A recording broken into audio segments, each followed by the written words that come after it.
Box অফিসে কে কতটা এগিয়ে, শাহরুখ খানের ডাঙ্কি নাকি প্রভাসের সালার? গত বছরের শেষে মুখোমুখি হলো বলিউড বাদশা শাহরুখ খান ও দক্ষিণ তারকা প্রভাস। গত 21শে ডিসেম্বর 4,000 পর্দায় মুক্তি পান শাহরুখ খানের ডাঙ্কি। তার পরের দিন 5,600 পর্দায় মুক্তি পান প্রভাসের সালার। মুক্তির আগে থেকে আলোচনা শীর্ষে ডাঙ্কি সালার। বক্স অফিসে ভালো সাড়া ফেলেছেন এই দুটি সিনেমা। তবে সালার সিনেমার তুলনায় ডাঙ্কি দেখে অধীন মুগ্ধতা প্রকাশ করছেন দর্শকরা।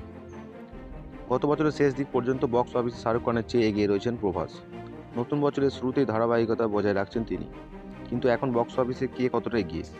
ডাঙ্কি সিনেমাটি পরিচালনা করছেন রাজকুমার হিরানি। এই সিনেমাটির প্রযোজক করেছেন গৌরী খান, রাজকুমার হিরানি, জ্যোতি দেশপান্ডে। সিনেমাটির মোট বাজেট 120 কোটি।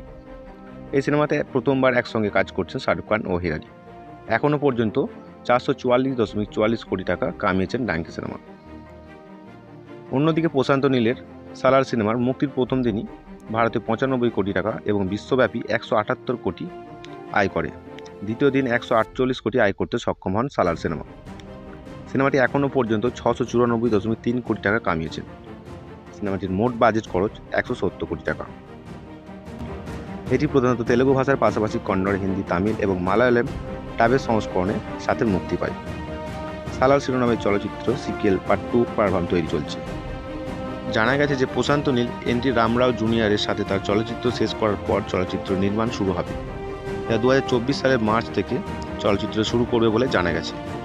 আরও জানতে আমার সাথে জুড়ে থাকুন।